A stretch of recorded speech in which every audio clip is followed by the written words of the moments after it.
Welcome, everybody. My name is Leon with Four Wheel Frenzy, and this is the Ironman post-race pro podium show.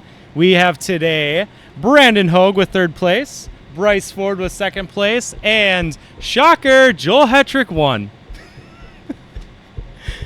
That's so messed up. Brandon, we're going to start with you. Obviously, you had one giant heartbreak at Lake Sugar Tree. We're not going to talk about that again because I'm sure it's a little bit of a sore subject still. But you redeemed yourself here at Ironman. You got yourself back on that podium. How do you feel today? Yeah, I mean, this one was pretty good. Like, I felt like my riding was good. I give massive props to these two guys because, like, I don't know if just the way the track was for me and how soft and spongy it was, but I felt like I was riding really well, and it was only for third. So it's major props to these two guys. But weekend, all in all, solid. I mean, I had to battle in the second one, and it was nice to battle and come through. And, yeah, so sorry, we got an exhaust getting revved by Timmy Detling over there. That's a rev tune. That's how you fix it. But, yeah, I mean, I'm thinking about what I should have done better, and yeah, it's not fun to get beat like that all the time. And like I told you on Friday, if Joel goes undefeated again, like, I'm retiring. I gotta retire. Do you need some razor blades if he goes undefeated? Dude, it's just gonna be, I mean, it's just gonna suck. So Yeah. it's still the same. Of course, this weekend I'm way short, so it's major props to him. I mean, he's on a level that's really insane. I mean, when he passes you, it's like we know what to do, but he'll hit all the lines as hard as you can hit them, and like it's nothing, you know. So, but yeah, just gonna keep working and try to do better. The last, what do we got? 4 races. We got 5 races. We're halfway right now. Yeah. So try to do better at some of these. We got I think 2 Triple Crowns coming. One. So, 2 more yeah. coming up. So I mean, that's the plan. Just try to do a little bit better than that. Yeah. Now, it's a short break. Another short break for this race. What are you going to try to do in between this little break to, better yourself for next round? Yeah. I mean, so Sunset's a Triple Crown coming up. So I'm really just going to try to match that exact distance and then go faster. Okay. I think last year in qualifying, we were all pretty close, just like normal. And with the Triple Crown setup, it might be closer. And obviously start's going to matter. My starts aren't perfect. They're okay. But obviously if Joel pulls a start, I mean, good luck. So Bryce is doing a good job whole-shotting him, and nothing against Joel. Joel's starts are insane too. So I'm talking like it's all about him. But, yeah, that's the game plan. Focus on that distance. And we got 3 motos, so try to make one of them pretty fast and see what we can do. For sure. Now, one more before we go to Bryce here. Yeah. Obviously, you're somebody that's very calculated when it comes to the fitness, the diet, stuff like that.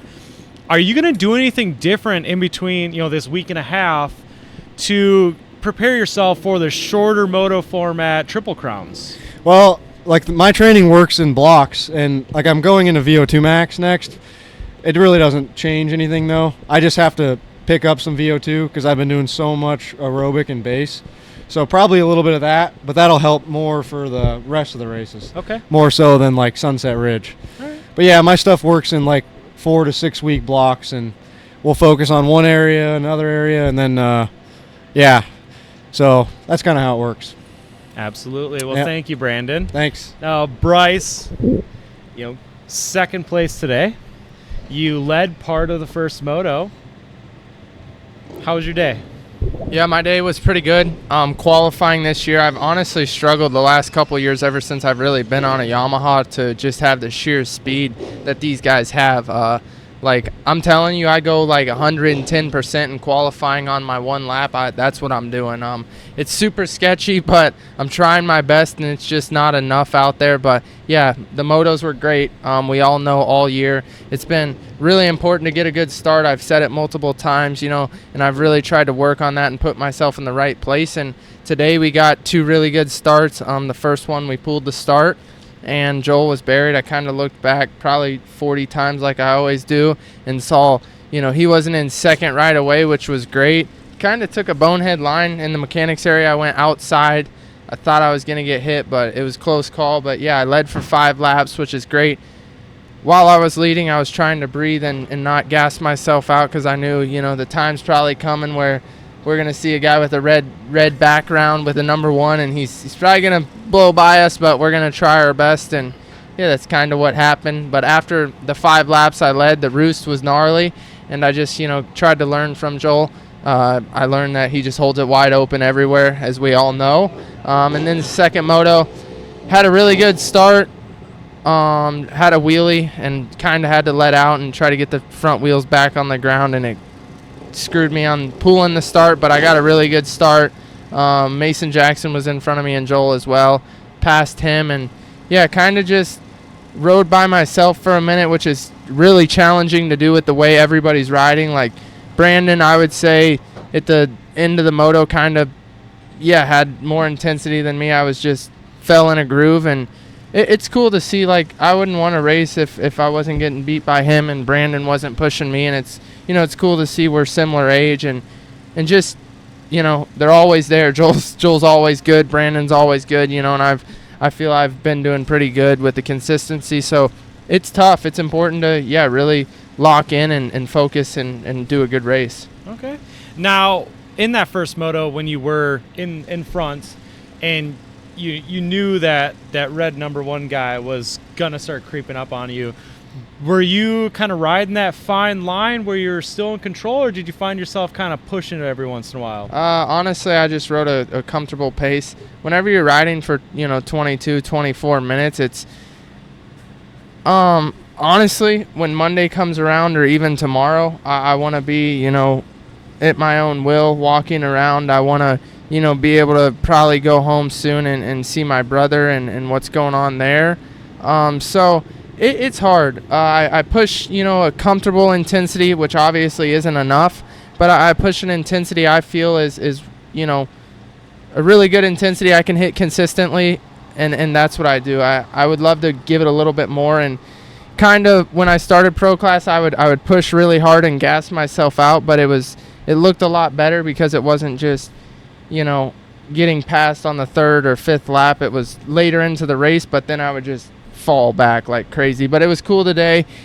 Like I tell everybody, Joel's not stupid. He pulls the lead and he manages a gap, but it was cool to see, it wasn't over 10 seconds. He's a smart racer. I'm not saying, I rode extremely well, but it was great to see it wasn't, 25 seconds.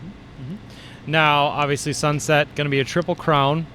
Do you think you're going to do a little bit better at Sunset on the rougher sands and being a Triple Crown, more of a sprint race? Yeah, absolutely. I'm glad you said rougher, because a lot of these tracks nowadays, it's been something so different. 5 years ago, 6, 7, 8 years ago, we raced Spring Creek, we raced Sunset. Right. It got extremely rough. Yeah.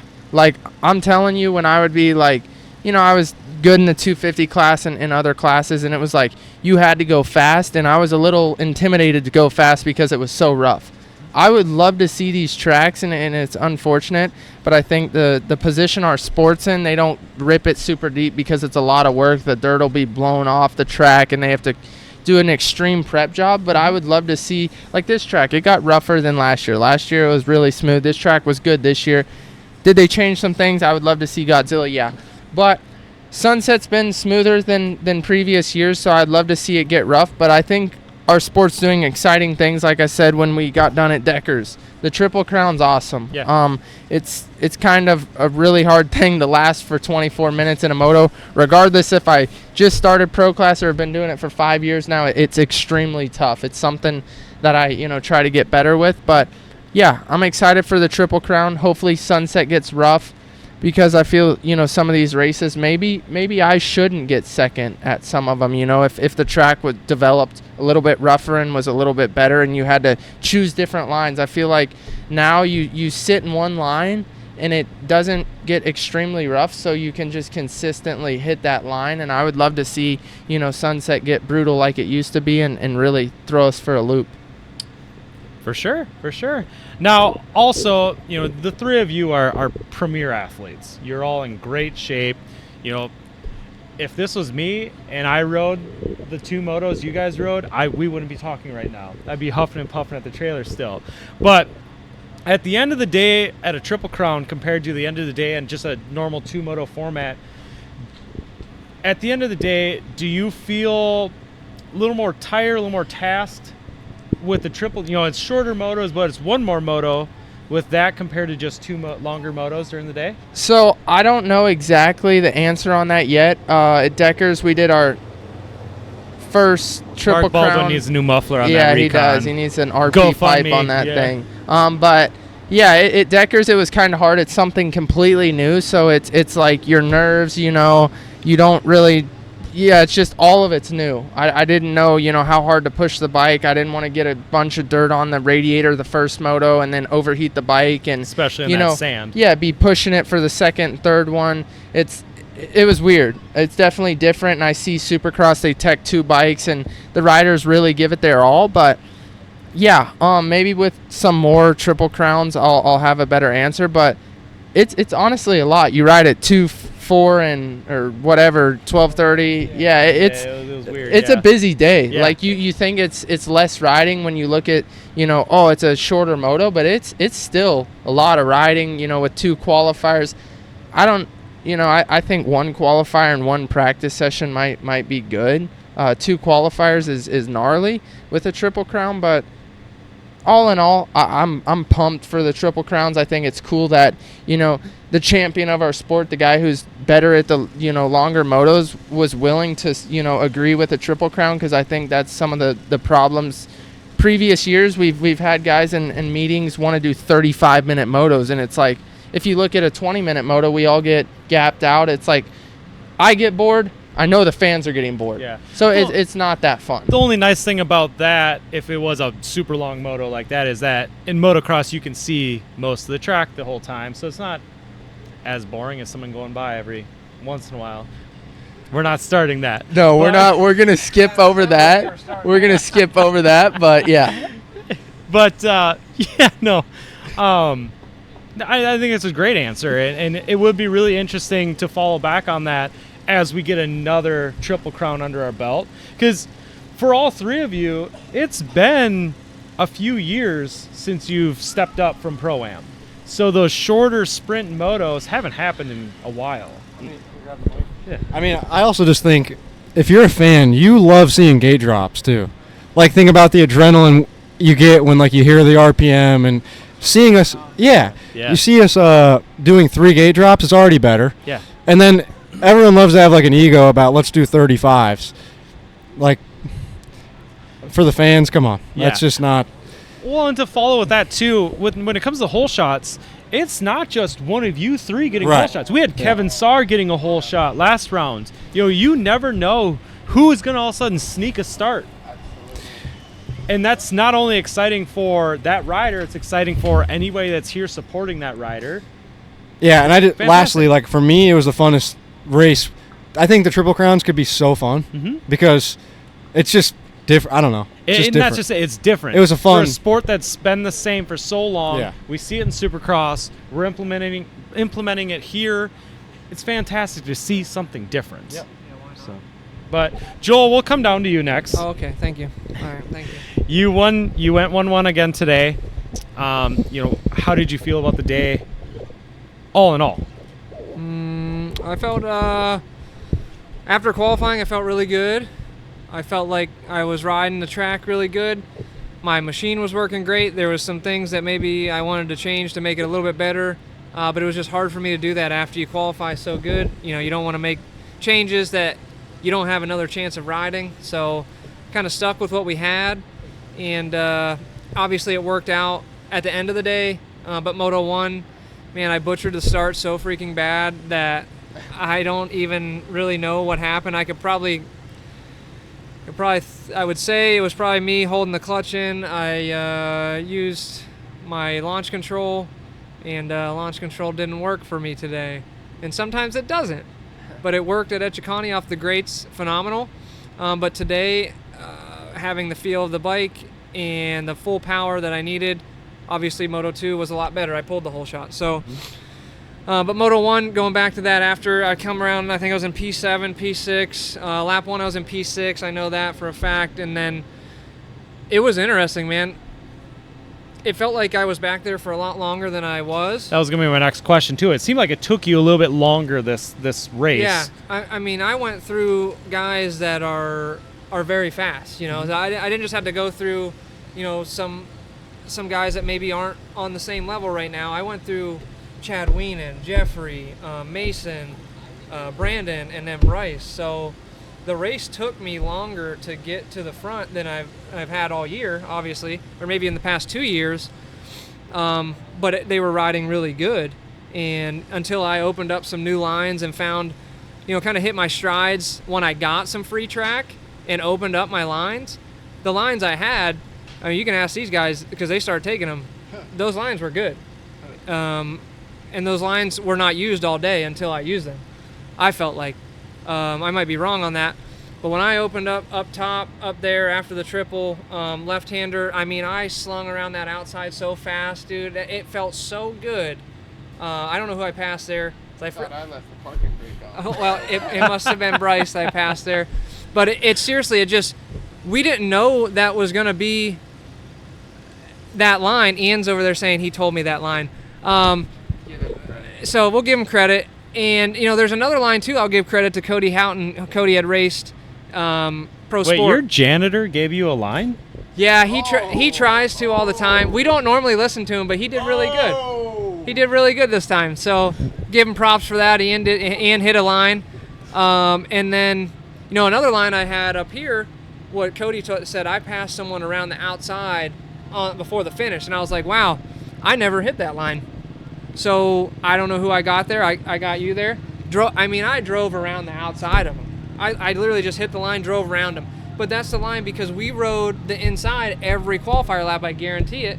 And that line wasn't developed. So I'm very happy that these guys mentioned those lines to me because maybe I wouldn't have found them if it wasn't for them.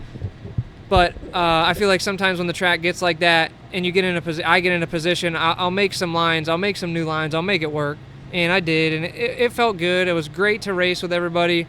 Track let us race how we wanted to, I felt like. Like it was an opportunity pretty much everywhere on the track to get a wheel on somebody. And, you know, it was all clean racing today, safe, no real T-bone and stuff. So happy with that. Track was sick. We have some upcoming that are probably going to be T-bone tracks, and I hate that. I hope I don't have to do that. But Moto 2, obviously pulled the whole shot. That was superb. Love that. And, you know, it was tough. I mean, I thought it was tough. These guys, like I said, Bryce was riding really good. I had to put down some really hard laps to pull a gap. And like Bryce said earlier, I maintained the gaps after so far. But today it wasn't major gaps because I felt like everybody rode this track pretty good. It was just a couple line choices that might have helped. A couple, you know, more seconds on the throttle here or there. That was the difference today. And I ride a lot of stuff like this, so I was very comfortable. Bike was working great. And, I just, all in all, felt really good. Not super fatiguing out there. The temperature was great.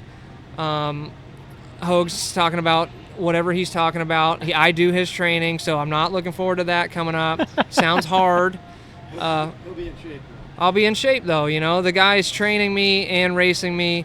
Props to him. What a guy. What a guy, dude. I ask him every year, hey, you still want to train me? He says yes. If you go undefeated. Yeah, he's quitting if I go undefeated, but he still offers to train me. I won't say I'll quit, but it'll make me really want to. Like I'm gray here. I might just be full. Well, Josh is saying price might go up for training at that point, maybe. Yeah. Brandon Hoag might get really grumpy in 2026. Right. Yeah. So it's $10,000 for me to train with Brandon next year, but I can do it. It's just $10,000, so we'll see.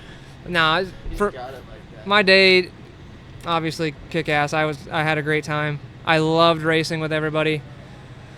I felt like I had a little bit of an edge on the track at some points, and that's where I got the wins today. So it wasn't much, like I said, but it was enough.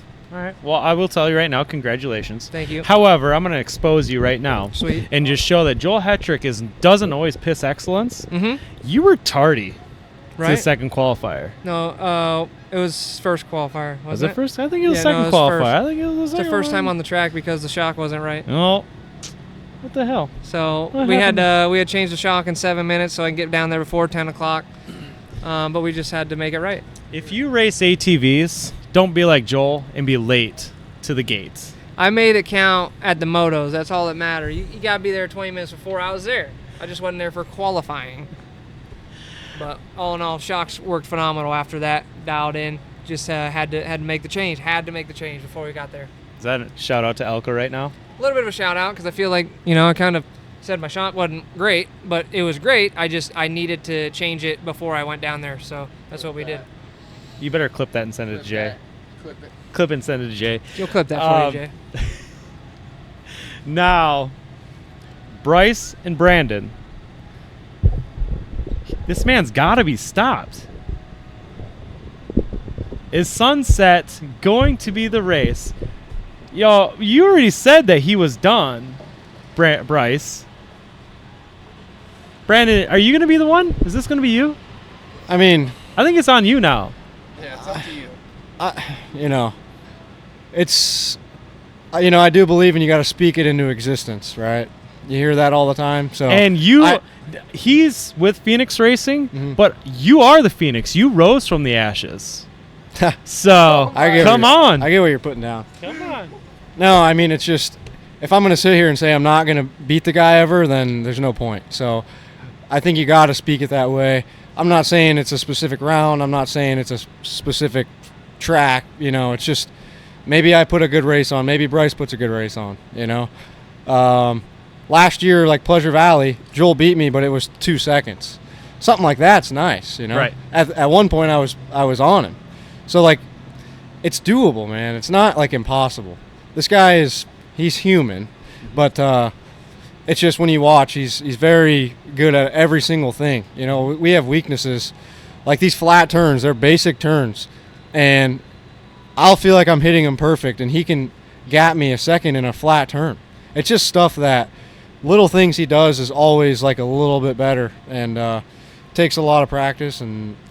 But, yeah, as far as the question, I'm not saying it's a round or specific. Just I'm going to say You're not for sure calling it, but you're saying it's a possibility. Yeah, It's gotta probably speak gonna it into happen. existence, Yeah. for sure. Yeah, for sure. And, Brandon, how do you feel in the sand as opposed to hard pack? Since we're going back to sand after this. Well, like Sunset last year wasn't even that. Like, it was pretty smooth. That's Like, true, yeah. I don't know. It's not. The temperature was what was the tough part. Yeah. It was a hot race. Right. And I wrecked in the first one, but I was trying to, like, I wrecked pushing to get That's to. right, you did. Yeah. Mhm. But, like, qualifying was close, and it was just a hot weekend. So, I don't know. It depends on how Sunset shapes up. Sometimes it's smooth. Not smooth, but sometimes it's not as gnarly. And then other races, it's, like, gnarly. Yeah. Right? Yeah. So, and even the Triple Crown, though, is still a long race. Like, people think it's like a 4-lap race. No. Yeah. It still feels like a moto. It's I mean, still. 7 or 8 laps. I think Decker's was about 9 laps or so. 9 laps on a 2-minute lap time track. And here's the It's thing. not a short race. You got to realize, if you can do a qualifying lap 2 times in a row, you're good. Yeah. Now imagine a Triple Crown is like trying to do that for 7 or whatever it is. Right. Yeah. Like, I'm with Bryce. Me doing a hot lap out here, I'm over my 100%, undoubtedly. Like, when I did my P2, I was so close to dying in the rollers, and I held onto it with one hand on the gas, and I'm like, okay, well, this lap's going to be good because I Right. was able to hang on to it. Yeah, and But obviously we saw one mishap today, but actually those 2 mishaps in those rollers in the pro class today. But those rollers, from what I understand, were not forgiving. There were. Some cups to 'em. yeah, Some edges that could get you. I mean, I don't know. It was tough. Yeah. It was not as easy as it. They were like left, right, up, down. I mean, it just was tough. Yeah. And I'll ask the three of you guys. You can keep the branding or the microphone quick. Yeah, Brandon, you can keep the mic. How about that? I had a comment recently on one of my videos that was not against GNCC versus MX, but what it said was, what do you think about, it'd be hard to do this. Starting Joel backwards? Let's do it. It'd be hard to make this mandatory, but what if the top 10 Pro-Am guys that aren't currently in Pro had to run the Pro class? What are your thoughts on that? I mean, it'd be cool to have a full gate.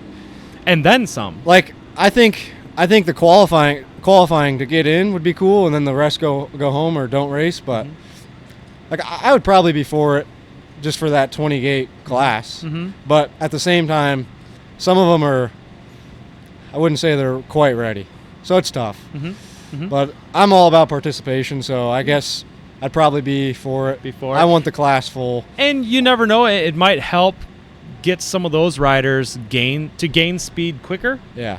And obviously you guys all know each other. I know all of you guys. You don't want to be this guy, but at some point you want to be able to tell someone to pack your shit in the trailer, you're done for the day. Sorry. Yeah. You didn't make it. And that person hopefully would get more motivation and come back stronger. Yeah, and then they can go race Sunday on Pro-Am. Exactly. So they're not even going home. So All but two of you guys can currently run Pro-Am. I'm actually pretty for it. That's what I thought. Shut up. Joel running Pro-Am? He thinks He's crazy. he's a fibber is what he is. Second place. But yeah, I mean, Yeah. Bryce, what are your thoughts on that? I think it's a good idea for like filling the gates, no problem. I'll be honest, when I raced Pro-Am, I wasn't as, serious as I am now. Right.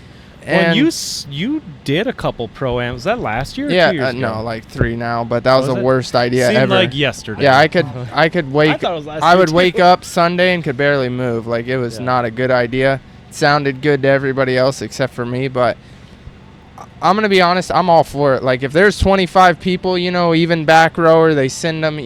Don't let them race. That's like my dream. Mm-hmm. Like, when I go to Europe, that's like what it's all about. Right.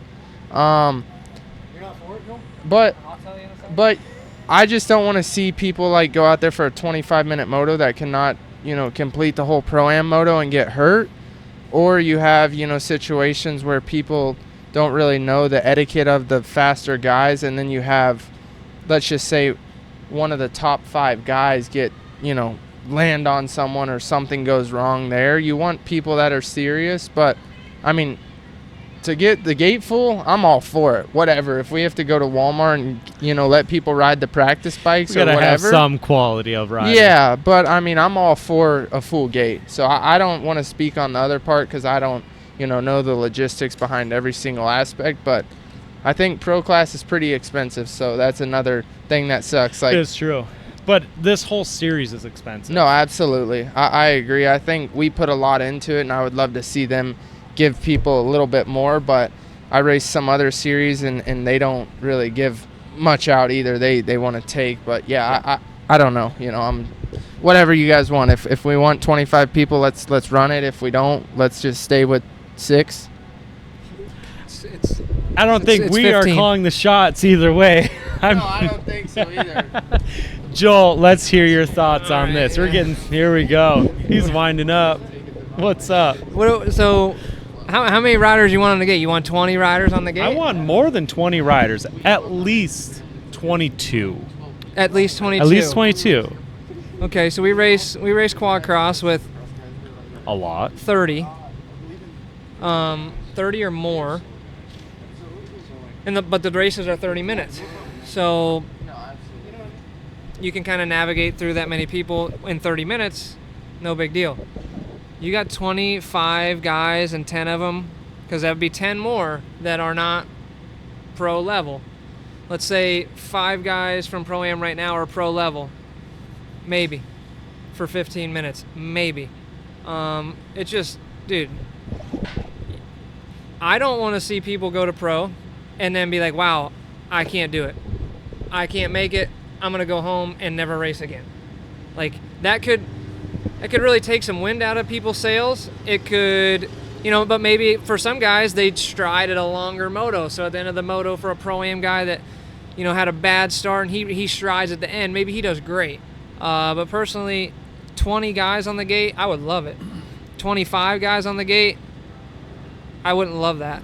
Well, if it's 25 guys on the gate that are all at a pro level, I wouldn't mind. Well, and that. that's not even at the gate, because you're only gonna take 20 of those exactly. 25. So the thing, like, if we got 5 more, I'm all for that, because I know 5 kids from Pro-Am or Pro Sport that I would have no problem having them join Pro Class, and I would feel comfortable with that.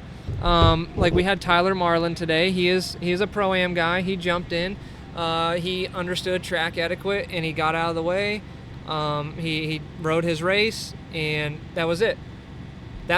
If that's what we're getting, okay. Right. I would hate for people to do it, and then they race a year or two, they spend a lot of money, and they don't do phenomenal, and it just makes them not want to race. Like, I would hate that. Yeah. But that's just me. I want to race 20 people too. I enjoy racing 40 at Quad Cross. That's cool. We usually do the whole shots though, so it's great. If we did it, say we were us two or us, whoever's on the line, there's 2 guys. If both guys got dead last in the whole shot, which we have, me and Chad, we locked up together and we got dead last, I'd have passed everyone.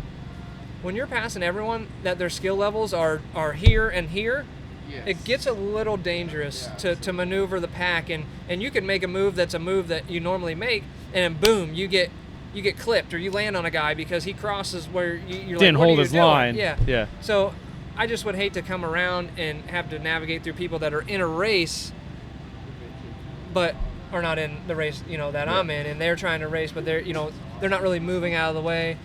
So it's hit or miss with me. I don't know. So you guys just need to keep doing your riding schools. So you're teaching that etiquette. Yeah. Hold your line. Stick your line. And hold your line. You don't have to get out of the hopefully way. Just hold your line. We'll keep raising these riders that are gonna be able to join you. We got some. I do got one more point. Yeah. On that. Bring it on, Brandon. If you look at the dirt bike side, they all race way slower. They're lapping in, like, nothing against what Joel's saying, but I just agree. Like on the outdoors, even they'll lap into 15th place. And those riders aren't slow. And even for us, we're not going to lap. And even if we do, if they don't move out of the way, they're going to have a big problem. You know what I mean? You're going to move them. Yes, yeah. But like I'm saying, if they're getting lapped, if we're going to have Damian Hubert in there, these guys they're skilled enough to probably not get lapped. You know what I mean? Right. So. And again, they know the etiquette. Yeah. And if they don't, like, they will for sure. Yes. Yeah. But I mean, my point is, the dirt bike guys do have a lot of slow people. They lap up to 15th. Yeah. But there's 42, and it's epic to watch. Right. Just a point. Yeah, absolutely. Well, thank you, gentlemen. I think that was really good answers to the questions. But Oh, here we go. Bryce, I want to ask you one question here quick. We've been missing Cody all season long. Do you think, are we going to see Cody? Do you have any updates on him for this season? Honestly, I don't know on that. I obviously don't want him to race if he hasn't been, working out and, taking it serious. Because like I said, this is a serious thing. You're playing with, fully built engines, quads that are no joke. But I don't have an answer on that. But yeah, he's got some exciting stuff going on in his life, which is cool. But other than the racing stuff, I don't really know what's going on with that. I want my brother healthy, and that's kind of what's going on now. So I can't complain about that. Would I love to race with my brother? Yeah, we've raced together, all our life, 18 years. It kind of sucks not to race with him, but his health is first. That's getting better. And then after that, he probably needs to call Brady, set down the milkshakes and everything else. He's probably eating his operator and kind of lock in and take it serious, because I don't want to see him go out there and get hurt. Yeah. And yeah. So probably not this year, but hopefully next year we'll see Cody back on the gate. So, I can't speak for him completely. Right. But obviously as his brother, I would probably feel comfortable saying that would probably be the best plan. He's got a pretty successful business. He just started up out of nowhere. I'm like, dang, when's my business gonna start? And I can quit racing maybe. But no, yeah, That's I'm never not gonna gonna happen. You complete. can't. No, I don't have the brain cells either. I've sniffed a little too much race gas throughout the years and hit my head a little too hard. No, but yeah, I want to see him, just be able to, last the moto length and be safe out there. Definitely. Well, I hope Cody is well. I hope he's getting better. And like I said, I would love to see him back. Hopefully we see Joey Chambers back. Unfortunately, he is out for the rest of the season. And I know we will see Marshall Smith back next round. But like I said, we need more riders on the gate, and it's nice to get the guys that we are currently missing back. So we'll see what happens. But I thank you, gentlemen, for sitting down. Great job today. You all rode your asses off. I don't think anybody's gonna debate that except for maybe some TikTok trolls. But this has been the post-race podium. Again, congratulations, Brandon, Bryce, Joel. If you have comments, we had a great comment submitted with the Pro-Am guys going up to Pro, but if you've got any sort of questions you want me to ask these guys, comment down below. Let me know what you want to hear. But, of course, follow us, YouTube, TikTok, Facebook, Instagram. Like, subscribe, comments. Let us know how we're doing. But TikTok's popping. The TikTok has been doing well, thanks to some people. Thanks, Joel. Thank you, guys. Thanks for watching, and we'll talk to you everyone soon.